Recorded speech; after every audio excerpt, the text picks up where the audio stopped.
Halo, perkenalkan nama lengkap saya Lydia Hendriani Fatikasari, biasa dipanggil Lydia. Saya mahasiswa semester 4 program studi pendidikan guru sekolah dasar. Pada video ini, saya akan menjelaskan tentang perkembangbiakan tumbuhan. Dan tujuan pembelajaran yang akan kita bahas, yang pertama, siswa mampu menjelaskan jenis-jenis perkembangbiakan tumbuhan. Yang kedua, siswa mampu menjelaskan tentang bagian-bagian dari tumbuhan. Baik, terlebih dahulu saya akan menjelaskan secara umum tentang perkembangbiakan tumbuhan. Perkembangbiakan tumbuhan secara vegetatif dan generatif. Setiap makhluk hidup pasti melakukan perkembangbiakan untuk meneruskan keturunannya. Berkembangbiak berarti menciptakan makhluk baru dari spesies yang sama. Makhluk hidup berkembang biak untuk memperbanyak keturunan, mencegah spesies dan jenis mereka dari kepunahan keturunan mereka. Makhluk yang bisa berkembang biak adalah makhluk yang sudah dewasa. Perkembangbiakan tumbuhan ada dua jenis, yaitu yang pertama generatif dan vegetatif. Perbedaan antara generatif dan vegetatif sebagai berikut.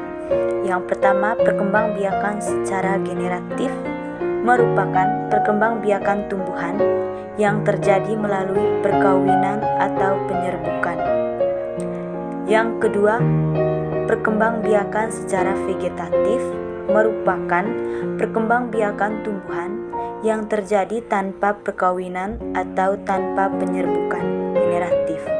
Perkembangbiakan tumbuhan secara generatif biasanya dialami oleh tumbuhan yang berbunga. Organ terpenting dalam perkembangbiakan tumbuhan generatif ini adalah bunga. Perkembangbiakan generatif itu biasanya diawali dengan peristiwa yang disebut dengan penyerbukan. Nah, apakah ada yang tahu apa itu penyerbukan? Jadi, penyerbukan merupakan peristiwa jatuhnya serbuk sari ke atas kepala putih. Baik, kita akan menjelaskan bagian-bagian bunga. Yang pertama, tangkai. Tangkai bunga berfungsi menghubungkan bunga dengan batangnya. Yang kedua, dasar bunga, tempat melekatnya mahkota bunga. Yang ketiga, kelopak bunga, bagian yang menyelimuti bunga saat bunga masih menguncup. Yang keempat, mahkota bunga, perhiasan dari bunga. Yang kelima, benang sari, alat perkembangbiakan jantan pada bunga. Yang keenam, putik bunga atau kepala putih, alat perkembangbiakan betina pada bunga. Yang ketujuh, bakal biji, tempat melekatnya atau tempat menampung calon-calon biji yang akan menjadi tumbuhan baru. Perkembangbiakan tumbuhan secara vegetatif.